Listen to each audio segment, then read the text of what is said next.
Welcome back to another technical video. Today we're going to be going through your question, answering it, and hopefully getting you to that solution. Guys, remember to stay just a little bit crazy just like me and get through to that resolution. Now, let's get started.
And guys, that's it.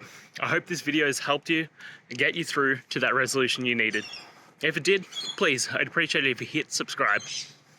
Now, until the next time that you need technical help, I hope you have a good one. Cheers.